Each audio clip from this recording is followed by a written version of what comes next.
Why are the Lakers chasing a solid role player when the entire league is hunting superstars? And what does this tell us about their actual championship window? Here's the reality check that Lakers Nation needs to hear right now. While social media explodes with Giannis Antetokounmpo fever dreams and championship parade fantasies, the actual Los Angeles Lakers front office is quietly, persistently, almost stubbornly pursuing Andrew Wiggins.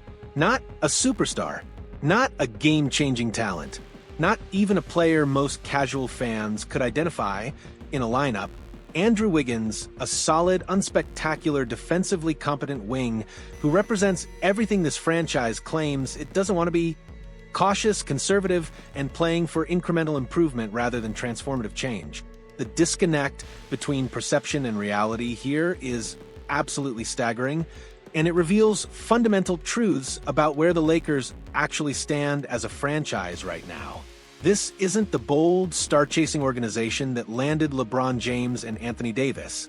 This is a team hedging its bets, managing its assets, and preparing for a future that might not include immediate championship glory. And honestly, that might be the smartest thing they've done in years. Let's establish the baseline facts before we dive into analysis. According to Lakers Daily's Ashish Mather, the Lakers have maintained strong interest in Wiggins dating back to this past offseason. The organizational fascination isn't mysterious. Wiggins checks several boxes that Los Angeles desperately needs filled. He's an athletic wing, capable of defending multiple positions at a legitimately high level. He can attack the rim with authority and finish through contact in ways that create offensive advantages. He shoots respectably from three-point range, providing the floor spacing that modern NBA offenses require. And perhaps most importantly, he's a former NBA champion who understands what playoff basketball demands both mentally and physically. On paper, Wiggins addresses the Lakers' most glaring weakness: perimeter defense. Los Angeles currently ranks 19th defensively, a catastrophic number for any team with championship aspirations. You simply cannot win in June if you're getting torched by opposing wings throughout the regular season and playoffs. Adding Wiggins theoretically solves that problem without requiring the Lakers to mortgage their entire future. But here's where the skepticism needs to enter the conversation. Andrew Wiggins has never been, and will never be a franchise-altering talent. His ceiling is very good role player on a championship team. That's not an insult. That's an honest assessment of his career trajectory and current capabilities. The question Lakers brass must answer is whether acquiring a very good role player moves the championship needle enough to justify whatever assets they surrender. The reported asking price for Miami, a future first-round pick plus 2 rotational players, isn't outrageous, but it's not insignificant either. The Lakers' draft capital situation is already precarious after previous trades. Surrendering another first-rounder for Wiggins means betting that his defensive contributions and veteran presence are worth more than whatever player that pick might become. That's a calculation that requires absolute conviction in your evaluation process. Now we arrive at the absolutely fascinating subplot that could derail this entire pursuit. Pat Riley's alleged decade-long grudge against LeBron James for leaving Miami in 2014. According to multiple reports, Riley remains deeply bitter about how that departure unfolded, and that bitterness extends to any franchise currently employing James, which obviously includes the Lakers. Mather's report explicitly states that many people around the NBA remain skeptical that the Lakers can pull a deal off, with the odds of Riley helping Los Angeles described as very, very low. This isn't speculation or rumor. This is informed reporting from people with direct knowledge of the interpersonal dynamics at play. Think about how absurd this is from a pure basketball operations perspective. The Miami Heat are reportedly seeking a first-round pick and 2 rotational players for Wiggins, an asking price the Lakers can theoretically meet. The trade makes sense for both franchises from a roster construction standpoint. Miami gets future assets and depth pieces. Los Angeles gets the defensive wing they desperately need. It's a straightforward basketball transaction that benefits both parties. But it might not happen because Pat Riley, one of the most legendary executives in NBA history, allegedly can't move past a decision LeBron James made over a decade ago. That's not shrewd business acumen. That's allowing personal emotions to override organizational interests. And if Riley truly blocks a mutually beneficial trade because of ancient history with a player who isn't even the primary reason the Lakers want Wiggins, that's a failure of professional judgment. The counter-argument, of course, is that Riley has earned the right to operate however he chooses. He's built championship teams, identified talent, and created organizational culture in ways few executives ever have. If he believes doing business with the Lakers somehow undermines Miami's competitive position or violates his personal principles, that's his prerogative. But from the Lakers' perspective, this creates an incredibly frustrating dynamic. Their top realistic trade target plays for a team whose president might refuse to negotiate regardless of the offer quality. That's not a basketball problem, that's a relationship problem, and those are exponentially harder to solve. Here's where the Lakers' actual strategic thinking becomes clear, and it's far more sophisticated than the chase every available superstar narrative suggests. According to reports, Rob Pelinka's front office is prioritizing cap flexibility for the summer of 2027, when Nikola Jokic, Giannis Antetokounmpo, and numerous other elite talents could potentially hit free agency. This is long-term thinking. This is recognizing that the current roster configuration, while competitive, probably isn't championship caliber without significant additions. This is accepting that LeBron James might not be with the organization much longer, and planning for a post-LeBron reality centered around Luka Doncic and whatever stars can be attracted to Los Angeles. Wiggins fits perfectly into this strategy because he has a player option for the 2026 to 27 season. If he exercises that option, the Lakers can either keep him as a veteran contributor or potentially use his expiring contract as a trade chip. If he declines the option and becomes a free agent, Los Angeles maintains the cap flexibility they're prioritizing. Either outcome works within the broader organizational plan. This is smart, patient, sustainable roster management. It's the opposite of the desperate, win-now-at-all-costs mentality that has destroyed franchises throughout NBA history. The Lakers are acknowledging reality. They're not one move away from guaranteed championship glory, and mortgaging their future for marginal present-day improvement is strategically foolish. But, and this is critical, it also represents a fundamental shift in organizational identity. The Lakers have historically been the franchise that makes the bold move, that lands the superstar, that refuses to accept anything less than championship or bust. This new approach is more measured, more cautious, more normal. For a fan base conditioned to expect fireworks, that adjustment might be psychologically difficult. Let's address the Giannis elephant in the room with brutal honesty.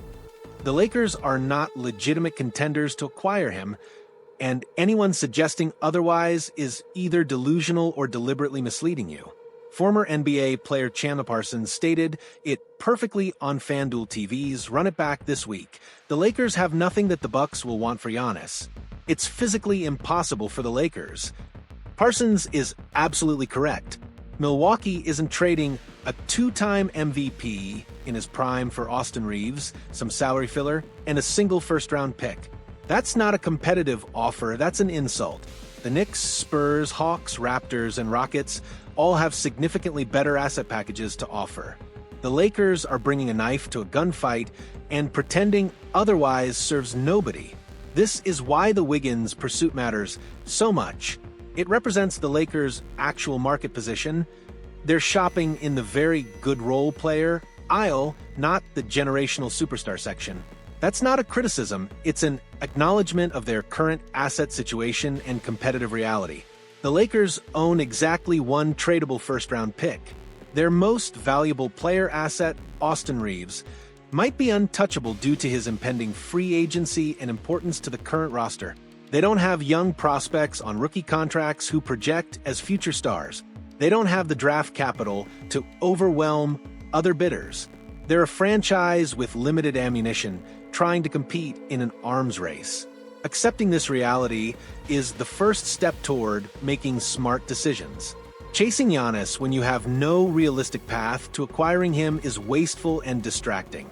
Focusing on attainable targets like Wiggins, Herb Jones, or Daniel Gafford, players who genuinely improve your roster without requiring you to gut it, is how you build sustainable success. Speaking of attainable targets, let's discuss Herb Jones, a player who might actually represent a better fit for the Lakers than Wiggins. Clutch Points reported this week that Los Angeles is among multiple teams pursuing the New Orleans Pelicans' wing ahead of the February 5th deadline. Jones is a former All-Defense first-team selection whose perimeter defense is genuinely elite. He's younger than Wiggins, 25 versus 29, potentially less expensive in terms of trade compensation, and doesn't come with the Pat Riley grudge complication. His offensive game is less developed than Wiggins, but his defensive impact is arguably superior. For a Lakers team that ranks 19th defensively and desperately needs wing stoppers who can contain the league's elite perimeter scorers, Jones checks every box. He's the type of player who doesn't need plays designed for him, who understands his role, and who makes everyone around him better through effort and intelligence. The question becomes whether New Orleans is actually willing to move Jones and what their asking price would be. The Pelicans are in competitive purgatory. Not good enough to contend, not bad enough to fully rebuild. Jones represents exactly the type of young, cost-controlled, two-way player you build around during that phase. Convincing them to trade him might require an offer they simply can't refuse. But if the Lakers can pry Jones away for reasonable compensation, say a first-round pick and one quality rotational player, that might represent better value than the Wiggins pursuit. You're getting similar defensive impact, more years of team control, and avoiding the interpersonal complications that could derail Miami negotiations. The other name consistently linked to the Lakers is Dallas Mavericks center Daniel Gafford, who represents a completely different type of addition. Gafford is a rim-running, shot-blocking big man who provides energy, athleticism, and vertical spacing. He's not a star, but he's an incredibly effective role player who maximizes his physical gifts. Adding Gafford would address the Lakers' frontcourt depth behind Anthony Davis and DeAndre Ayton. It would give Los Angeles another lob threat, another rim protector, and another high-energy presence who can impact games without requiring significant offensive touches. In a playoff series where Davis or Ayton deals with foul trouble or injury, Gafford provides insurance that could prove invaluable. The challenge here is determining what Dallas would want in return. The Mavericks are contending right now, which means they're not looking to trade rotation players for future assets. Any deal would need to include players who help Dallas immediately, which limits the Lakers' options. Still, Gafford represents the type of unsexy, practical addition that championship teams make. He's not going to generate headlines or sell jerseys, but he might be the difference between winning and losing a crucial playoff game. That's the reality of NBA roster construction. Not every move is glamorous, but every move matters. Here's the uncomfortable truth that Lakers fans need to accept. This franchise is not one move away from championship glory. They're a good team with significant defensive weaknesses, limited trade assets, and a championship window that's either closing, if you believe this is LeBron's last season, or just opening, if you believe the Luka Doncic era is beginning. The Wiggins pursuit, frustrating as it might be for fans dreaming of Giannis, represents smart, sustainable roster management. It's the Lakers acknowledging their actual market position and making moves that improve the team without sacrificing future flexibility. That's not sexy, but it's responsible. If Pat Riley's grudge prevents the Wiggins trade from happening, the Lakers should pivot immediately to Herb Jones or continue exploring other defensive wing options. The specific player matters less than the organizational commitment to addressing their most glaring weakness. And if Giannis Antetokounmpo somehow becomes available and the Lakers can construct a competitive offer without gutting their entire future, they should absolutely pursue him. But they should not engage in desperate franchise-altering moves for players they have no realistic chance of acquiring. So here's my question for you. Would you rather have Andrew Wiggins and maintain cap flexibility for 2027, or would you prefer the Lakers make an all-in push for Giannis that probably fails and definitely costs them future assets? This is about organizational philosophy, not just individual players. Drop your thoughts in the comments, and if you appreciate this kind of honest analytical breakdown, hit that like button, and let's keep this conversation going. Real talk only, no fantasy basketball here.